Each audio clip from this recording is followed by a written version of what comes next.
Hey, what's up, guys? I'm here to show you guys my Artmage Fiendsmith profile.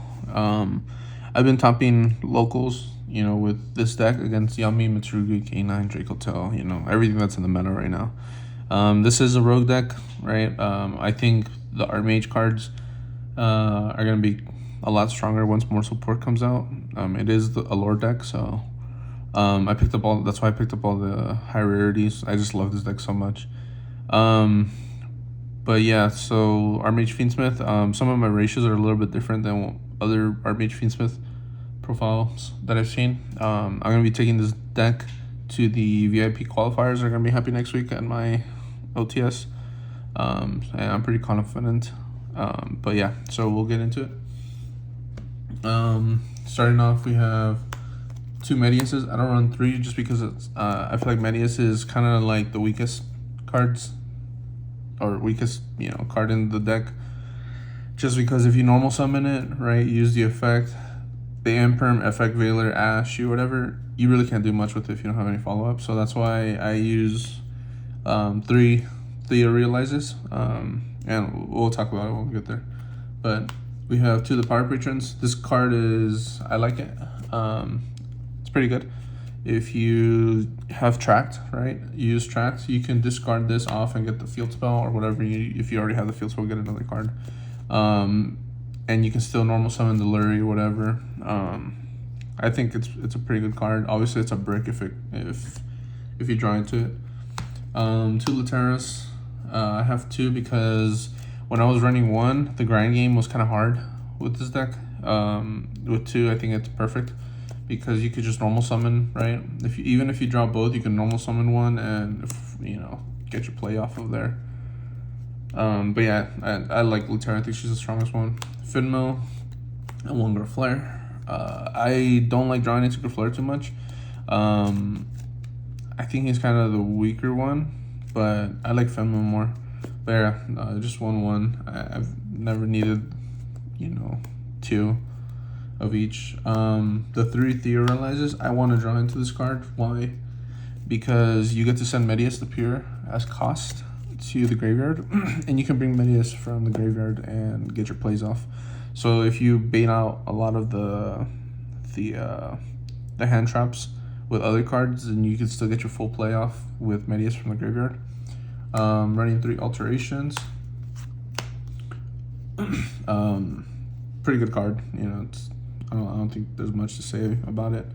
Discard it for the field spell, or place the field spell, or add it. I just hate that it's once per turn, but it is what it is. Acropolis. This card's good just because if you have another one, you can activate it, so once per turn. But yeah, I mean, you just discard card spells to add your Artmage monsters. My 1-ofs are Pact Awakening, Succession, and Assault. I've been thinking about increasing the amount of successions I have, just because, like where I said, where if you have Medius and the Power Patron or whatever in your hand, if you normal summon the Power Patron, the effect value, you could just use Succession to get your plays going. But I also don't like it because it is kind of a brick if you don't have anything with it. Pact is super strong. I like Pact because it's a non-target pop, so it's good against Yummy. Even K9 if you play your cards right. And Assault, I've seen a lot of people use 3 Assaults in their decks. I don't like running 3 just because I feel like there isn't a need to. I haven't really ran into many cases where I needed 3. I just have it just for if I start off with like Graflare and then the field spell or whatever, then I can use it to start, get into Medius and all that. But most of the time I just want to go into the Theater Realizes. But yeah, that's it for the Artmage stuff. We'll go to now the Fiendsmith engine, which I run 3 Engravers. I think the Engravers are pretty good. Fiend just the whole Fiendsmith engine is broken. You have grind game and all that, and it works pretty good with the Artmage stuff, because if you have Medius and Engraver on the field, you can just go into a Chaos Angel and all that. or Theorealize, you make your Medius into a Fiend, you could start your fusions off of with that. I think it's a pretty good card. I have one Lacrima. I mean, she speaks for herself. I haven't been needing to run two, but like I said, you just gotta play your cards right. This deck really, you really need to understand how the deck works, because you can't just go off of one line of play. You really need to understand how all your recurrence works. Plays on your opponent's turn and stuff like that, to really make it work. I'm still kind of learning, and there's still stuff that that I'm still finding out about. But yeah, and then I have one Lurie. I mean, it's Lurie, right? You can discard it, get the special summon off from the grave, or you can normal summon it. Like I said, if you do the Power Patron as the discard for the tract, then you can just normal summon and guarantee yourself the +1 from the deck. I run 3 tracks. Why? I've seen people run 1 or 2. I run 3 just because I want to draw into the Fiendsmith stuff. Fiendsmith is just a broken engine. Even though it's not like when it first came out, but it's still a broken engine. People will try to stop the Fiendsmith stuff as much as they can. But yeah, I run 3 just because I really do want to draw into the Fiendsmith stuff. And honestly, with the 3, with these ratios that I have, I've never really bricked, drawing into 3 tracks or whatever. If I do draw into 2 tracks, I can just discard 1 off the field spell if I have my Artmage stuff. But other than that, I think it's a good ratio. And I have one Fiendsmith of Paradise. It's play on their turn, and then if you go into Rex Tremenda, you can just add this back and have more, plays off with it. But I think it's pretty good. But yeah, that's it for the Fiendsmith stuff. We'll go into the hand traps. We have 3 full losses. I mean, it's just standard in every deck, right? Pretty good card. Ash, why? Because of a Fool and Loss, and it's also a hand trap on their turn. What I started doing is, because I see a lot of people Ash, let's say Lucius and stuff like that for Dracotail. Against Dracotail, I use Ash on my turn. So when they have their setup right, they really rely on their spells and traps. So Ash and Ghost Spell, just use it on your turn and you could play. The only thing you would have to worry about is them having the 5 mana in hand. But if you have like a double Ghost Spell or whatever, you can negate the add back from the graveyard. But yeah, so Ash is pretty good. 3 Imperms. I didn't like Imperm at first, just because it is one of those cards that target. But recently, I've been using this card as like a board breaker.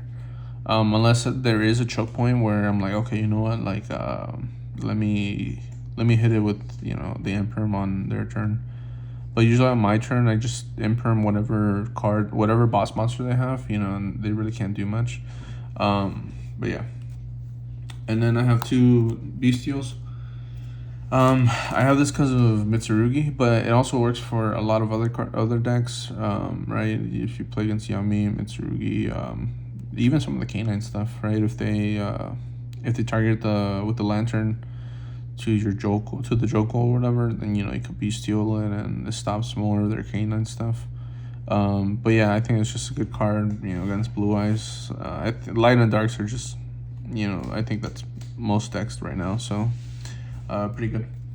And then I think this is the most controversial ones, 3 cards that I have, and they're not hand traps, they're more board breakers. But one, I run Gamma Seal. The reason why I run Gamma Seal is because when you're playing against Yummy and they're doing all their dodging or whatever, if for whatever reason, like let's say they bring out the Yummy back from the grave or whatever with surprise or whatever, you can Gamma Seal and get rid of it, and they pretty much have no more no more plays with that. Or you can also just Gamma Seal into one of their boss monsters, right? K9 or whatever it is. But yeah, I'm debating on what card to replace this with. It is a good card. It's just sometimes I kind of want to run the sphere mode or lava golem, but I don't want to take my normal summons away. But yeah, so Gamma Seal, controversial, right? But Black Gloves, pretty good. You discard it, you call a name on, you call a name in the graveyard. They can't activate those effects. Or if for whatever reason you're setting up on your turn, you have Black Gloves, you set it. On their turn, call, Yummy, you call Snatchy, or, whatever deck, whatever crucial card they have on their deck. But yeah, so that's the main deck. For the side deck, we have 2 Theactresses. I haven't been needing to run more than 2. I think it's a good ratio. But yeah, the Actress is just good. I mean, it's an Omni Negate. If it gets destroyed, you can summon back Medius or whatever from banishment. I think it's pretty good. Nerva, 1 Nerva. I haven't been needing to run more than 1 Nerva. I think 1 is pretty good. I think it's best for herself. It's a board wipe. But yeah. And then for the Fiendsmith stuff, we have 1 Requiem, 1 Sequence, 1 Echo Monday. Fiendsmith, I don't know what else to say. I see people run 2 Requiems. I'm debating on it, but again, I haven't ran into matches where I need to run 2, because what if for whatever reason they banish a Requiem or whatever. But I think it's pretty good. 1 Rection Monday, 1 Desiree, and 1 Lacrima. I don't see a lot of people run Rex or Lacrima just because everybody just goes to Desiree or the DDD Wave High King Caesar. The only reason why I have Rex Tremende is because 1, he has that add back from banishment or graveyard effect, right? So you have more plays, you could add back spells or whatever to play with your Artmage stuff. On top of it, if you're playing against like Lunalite, right, you need a big boss monster. Rex Tremende can handle it. And even then, if you just go into Rex Tremende, it's a boss monster that they got to worry about because they can't really attack with it. And if you equip it with all the other equip spells, the Ling monsters, then it's a pretty beefy card. There's been times, I don't know how many times I've used Rex to just, swing over for whatever the max amount is. But yeah, so Desiree is pretty good. I don't use Desiree too much. I'd rather go into Rex. And then Lacrima is just that key card in the combo that you kind of need to get into the other cards. But Lacrima is pretty good. You could also send this off of Paradise, deal 1200 damage if for whatever reason you didn't put their life points down. And then the last stuff for the Fiendsmith stuff is DDU Wave High King Caesar and 1 Necroquip. I mean, Wave High King Caesar is just broken right to special summon negates and destroy. It's just a really good card. And then for just the random cards, I guess, non-engine, 1 IP, 1 SP. I'm still debating whether to take these 2 out. There have been times when I do use it on after battle phase or whatever, or IP just to do another center removal. But I am kind of thinking about going into the Canine stuff too, just to go into Ripper and run Theorealize Overdrive. But I don't know, it's still testing. But these are two pretty good cards. Chaos Angel and Asmini Sylvia. Chaos Angel is really good because Medius is a dark, you have Engraver as a light. You can go into Chaos Angel and get both of his effects. Or, you have the Theorealize too, so if for whatever reason you have,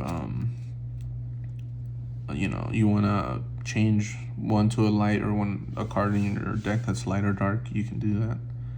And then as a mini Sylvia, I just added this one to the deck. I was running Baguska, but I added Ilya Sylvia for the quick play spell. It's an Omni Negate, so it's just another form of interruption on their turn. And then that's it for the extra deck. For the side deck, we have 3 draws. I mean, it's draw, right? The thing about this deck too is that it loses to draw. Like I was at last week, I was in my OTS and I played against somebody that was playing Sky Striker, and I got drolled both times, and I just scooped because, I mean, you can't do anything with draw. So I mean, most decks can't. So draw is just another, just another thing that you can side out. 3 Nibiru's. A lot of people don't play Nibiru this format, and I think that's what kind of makes it broken, because you could use it on Yummy, maybe on the Draco Tail stuff, just to get rid of their boss monsters. Some of the canine stuff, if you use another hand trap, they can't negate. So Nibiru is pretty good. You just gotta play it pretty good. You gotta sequence your cards right. I still run 3 Lancia. A lot of people don't run Lancia, but I run Lancia just because a lot of people run it because of Malice. I run it obviously because of Malice, but when you play against Orcust or even some of the Azamina stuff, because they gotta banish a card, like when they need to banish one of their cards to add back or whatever, to keep their combos going, it's a crucial banish that they need. So the Lancia, even though it's just for 1 card, it does help. But yeah, Lancia's at 3, and then I have Triple Tactics Thrust at 2 and 1 talent. This is honestly, I just have these just cause, and there haven't been times when I played with it. I'm looking for some other stuff to play instead. But I mean, they're pretty good cards. It's just I don't know what card to swap out with these. But this is my list, right? Ghost Spell. Run 3 Ghost Spells. If I'm playing against Dracoto, I side this in for sure to play with Ash, because like I said, I played on my turn to negate one of their spell traps, or if they're adding back the Femina, then I'll use Ghost Spell. But yeah, it's a pretty good card. But yeah, that's my deck list. I hope you guys liked it. I liked it. It's just a deck that you really need to practice with, and really understand how the cards work, just because it is a rogue deck. But I love this archetype. I love the Artmage cards, the Fiendsmith cards, so that's why I picked up the high rarities. But yeah, so thanks for watching. I hope you guys liked it. If you guys have any questions, comment down. But yeah, thanks for watching.